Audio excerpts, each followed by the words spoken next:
You are about to spend roughly 8 hours doing something your ancestors never did even once in their lives: working.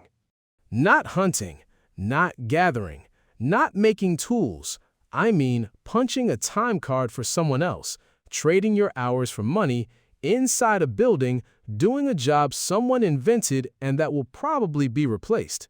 For 300,000 years, the entire span of our species, no one had a job, and the evidence of what people did instead is among the strangest and most unsettling things in all of human history. In 1963, archaeologist Richard Lee did something unusual. He followed the Kung people of Botswana with a notebook for months and simply wrote down everything they did. The Kung are one of the last groups on Earth living in a way that resembles pre-agricultural human life, and what Lee discovered left the academic world speechless. Adults spent on average 17 hours a week procuring food. That's it, 2.5 days. The rest of the time was theirs. Researchers then looked at the Hadza in Tanzania, the Ache in Paraguay, the Martu in Australia. Different continents, different environments, same result: 15 to 20 hours per week devoted to subsistence.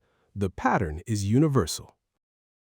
You probably work twice that, every week, for your entire adult life.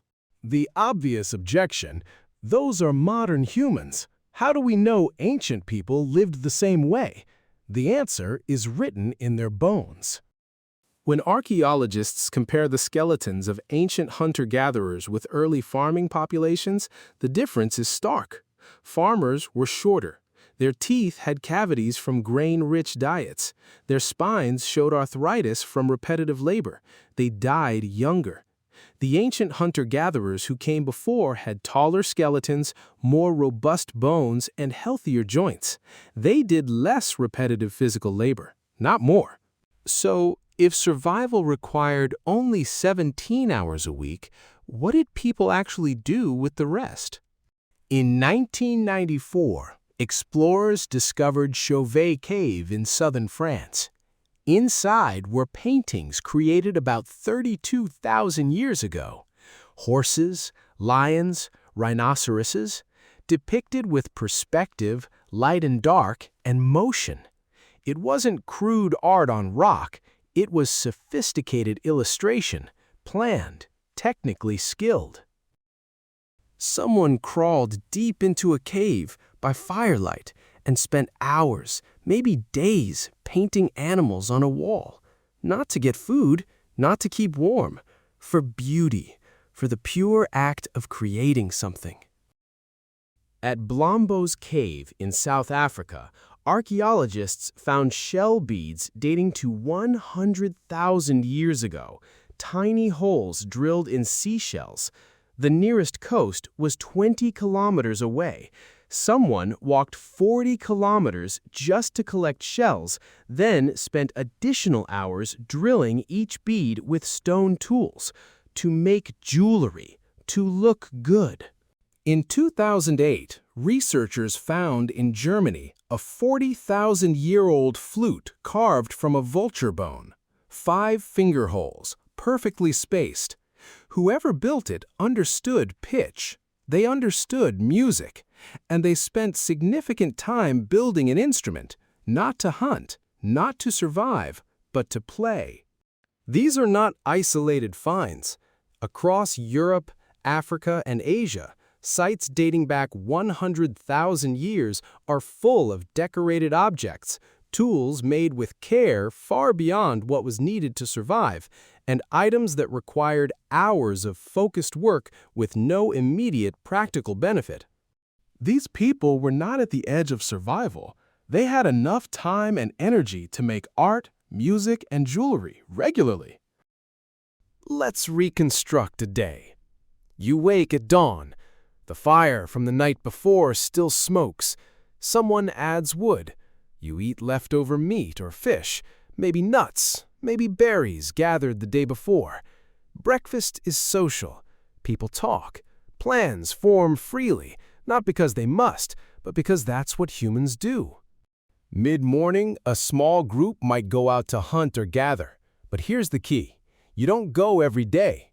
If a hunt succeeded 2 days ago and food is preserved, you might not leave the camp at all. You might spend the morning working on tools, sharpening a spear, weaving a basket, scraping an animal hide to make it soft and usable. This isn't work in the modern sense. There's no clock, no supervisor. You do it because scale brings respect, because doing things well is part of being human. If a hunt happens, it's not the frantic chase seen in documentaries. Humans are endurance hunters. We follow animals at a steady running pace for hours until they overheat and collapse. We are the only species that can do this effectively because we can sweat and regulate body temperature while running. Most animals cannot, so we outrun them. A hunt might last 3 to 6 hours, travel included. Then the animal is brought back to camp, butchered, cooked, and eaten together.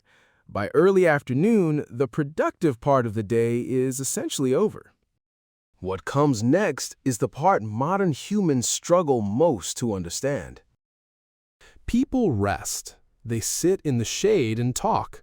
They play with children. They care for one another, running fingers through hair, tending wounds, strengthening bonds through touch. They make jewelry from shells, beads, or animal teeth. They carve designs on bone or stone. They take naps. Anthropologist James Woodburn documented that among the Chauvet, adults spend about 6 hours a day in what he called social time, not working, not sleeping, simply being with other people. And it wasn't wasted time. In a world without money, without police, without written contracts, your survival depended entirely on your relationships. If people didn't like you, they weren't obliged to share food when you were hungry. So humans invested huge amounts of time in those bonds, not because it was productive, because it was how humans stayed alive. Then the sun sets, and this is where something extraordinary happens. In 2014, anthropologist Polly Wiesner analyzed hundreds of hours of recorded conversations among the Chauvet. During the day, 80% of conversations were practical. Who had seen animal tracks where? Which plants were ready? Complaints about someone who didn't share enough. At night, around the fire, 81% of conversations shifted to storytelling. Myths about how the world began, tales of ancestors who did impossible things, jokes that made the whole camp howl, adventures from faraway places. Wiesner argued that human culture was truly born here. Around the fire, with full bellies and no predators nearby, people could think about things that didn't yet exist. Gods, spirits, the future, other worlds. The fire was the original theater, the original school, the original church. And when they finally slept, they didn't sleep the way you do. Historical documents from medieval Europe and sleep studies from the 1990s confirm that before artificial light, humans slept in 2 phases, a first sleep of around 4 hours, then a period of quiet wakefulness for 1 or 2 hours in complete darkness, then a second sleep until dawn. The middle hours of the night were not wasted. They were used for reflection, for prayer, for being together, for lying in the dark and thinking. Then, about 10,000 years ago, something changed. Humans in the Fertile Crescent began planting seeds and domesticating animals. And agriculture, it turns out, is a trap. Once you start cultivating land, you can feed more people. More people mean a need for more food. More food means more agriculture. Within a few generations, populations exploded, and you couldn't go back because there were too many mouths to feed by hunting and gathering alone. You were boxed in. And agriculture required much more labor. Plowing, planting, weeding, harvesting, storing, protecting crops from animals and pests. The skeletal evidence is unmistakable. Early farmers worked more, ate worse, and died younger than the hunter-gatherers who preceded them. Yet populations kept growing, and with larger populations came specialists, toolmakers, potters, weavers, then soldiers, priests, administrators, and finally, jobs. The idea that your time belonged to someone else in exchange for resources. We built cities. We invented money. We created systems so complex that most of us now spend 90,000 hours of our lives working, not to survive, but to hold our place inside the machine we built.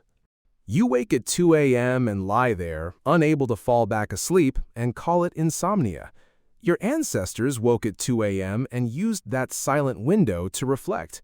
You spend your life chasing success, wealth, and status by standards someone invented. They woke each morning already free.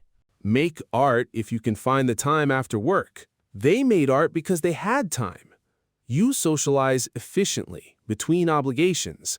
They socialized for 6 hours a day because that was the point. We are not a different species. Our brains are identical to the people who painted horses in Chauvet Cave 32,000 years ago, but we live so differently from how humans lived for 99% of our existence that we might as well be. We traded freedom for food security, free time for population growth, time for productivity, and the deal was struck so long ago by people who had no choice that we inherited the cage without ever seeing the bars. The question is not whether the trade was worth it. The question is, do you even know what you gave away?